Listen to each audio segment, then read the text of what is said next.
Welcome to The End of Oak Street. Hey everyone, welcome back to the Movie Buddy. I'm your host, Josh Blumenkrantz, and today I'm reviewing The End of Oak Street. Directed by David Robert Mitchell, you know, the guy who directed It Follows, amazing movie. The story follows a cosmic event that rips Oak Street from the neighborhood they all know and love, and it becomes something else entirely because what's out there? Dinosaurs. It's a dinosaur movie. We've gotten dinosaur movies a lot over the past every couple years or so, especially with the Jurassic Park franchise, which that franchise, I love the old movies, but lately these reboots, like with Chris Pratt, that whole trilogy, and then the most recent one with like Scarlett Johansson and Jonathan Bailey, that one was okay, but they just never like brought the magic back that Spielberg brought to us so many years ago. But I'm proud to say that this movie, oh my God, this was the dinosaur movie we've been waiting for decades. This movie is amazing.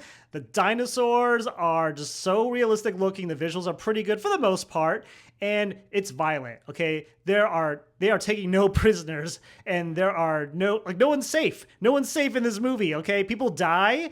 There's a lot of suspense. There's danger. And most important of all, there are human characters that you actually care about. Now, when I first walked into this movie, I had no expectations. I kind of went in blind, actually, too, because, like, I didn't watch the trailer. I knew there were dinosaurs in it, but that was about all. I didn't know it was going to be set in the 1920s. I didn't know, like, how they were going to transport to this weird time realm thing with, like, wormholes and stuff like that.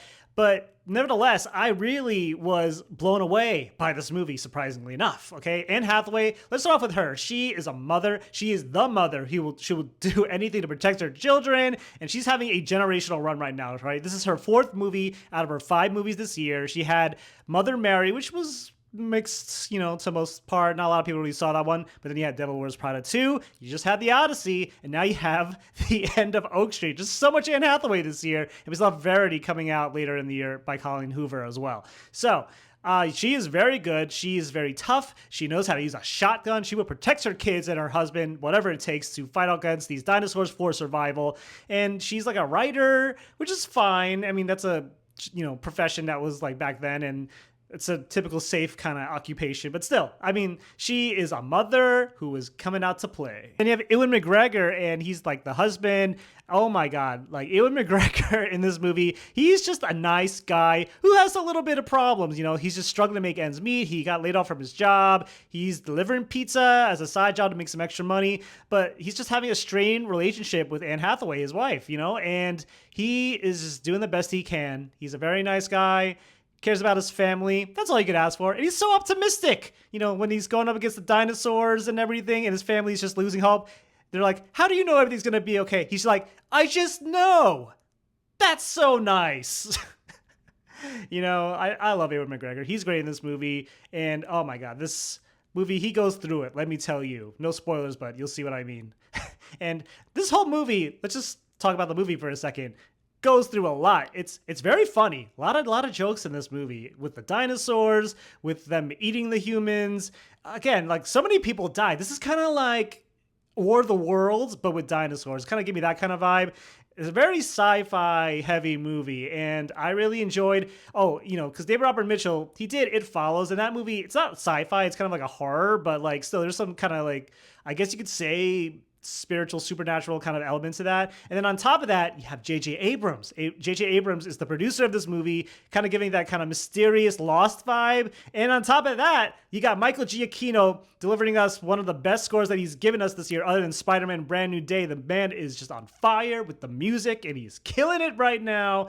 That score was amazing. Oh my God, I loved it. So I talked about Denise, who's played by Anne Hathaway, and Greg, played by Ewan McGregor. Let's talk about the kids. You got Maisy Stella, who plays Audrey, and you have Christian Convery, who plays Brian, okay? Now, this is one of the flaws I have with this film, is that while there are humans that you do care about, and you do care about these kids too a little bit, they are not as developed as the adult characters. So let's start with Maisy. She is just basically with the family most of the time, has kind of like those lesbian traits. But other than that, she doesn't really do much in this movie other than like support her brother, who's played by Christian Convery, plays Brian. And that's about it. Like, there's just not a lot of development there, unfortunately, because I love Maisy Stella, my old ass, and other projects that she's done. But this, I just didn't feel like she had enough to show other than, like, I'm being traumatized by these dinosaurs right now, and my family is going through marital problems. And then you have Christian, who, with his little bow and arrow, I'm sorry, but I had to think about the Odyssey for a second. I'm like, he is Odysseus.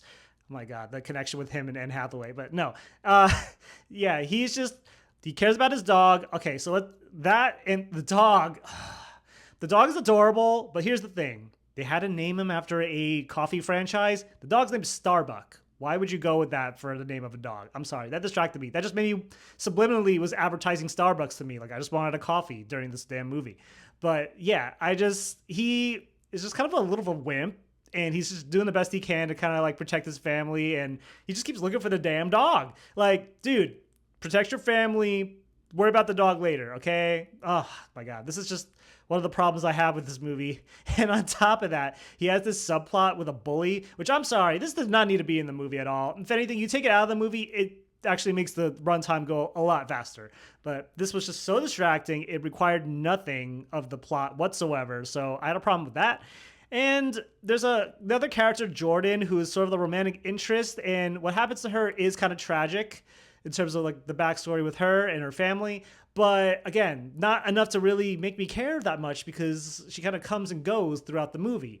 So I don't know. That's the only flaw I have, are just with the handling of the kid characters. But then you have PJ, who plays the neighbor, who is such an asshole. And you know this guy's going to die because he's being such a dick.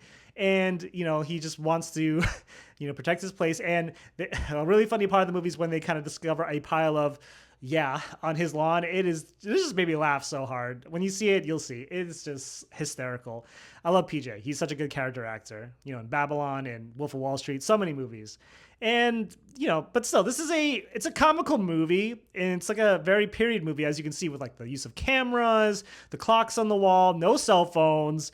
It's a 1920s movie that does some time traveling. And here's another issue I kind of have with the movie. They explain sort of how this is happening, but we don't know the why, and how it resolves itself is like, okay, it's a very safe option, but I didn't get more details that I wanted. So, I mean, I guess that's kind of typical J.J. Abrams style with most of his movies. You find out like a little bit, you get a lot of questions, but you are connected to the characters at the end of the day. So that's what you get with The End of Oak Street. And the only other flaws I have are just some moments are ridiculous. Like, I'm sorry, a dinosaur can open a fence gate? How does that happen? Wouldn't you just smash through it? But that's kind of stuff you kind of see in this movie for the laughs, I guess. I was laughing quite a bit.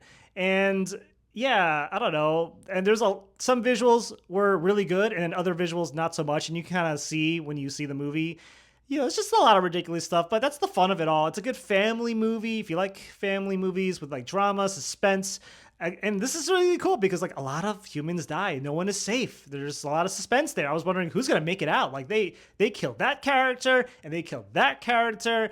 Are they going to be able to save the other people if they can get back home? These are the kind of questions you're going to asking throughout the movie, and it's pretty interesting. So if I had to give a grade for The End of Oak Street, I'm going to give it a 7 out of 10. Very close to an 8, though, because this movie is one of the best dinosaur movies I've ever seen in like a while. It's got humans you care about. The emotion is there. There's a lot of suspense. No one is safe. Like I said, people dying left and right. I was on the edge of my seat, and rightfully so. And music was like really good.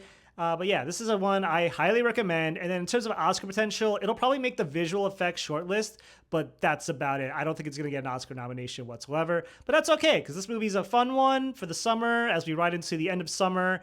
Go see it in IMAX. Try to see it on a big screen if you can, or like Dolby, whatever good premium format you can find. But yeah, this movie is really cool. And those are my thoughts on The End of Oak Street. Thank you so much for listening. If you like what you heard, go and hit the subscribe button on the channel. I greatly appreciate your feedback and your support. And remember, when you go to the movies, bring your buddy and talk about movies. Until next time, bye.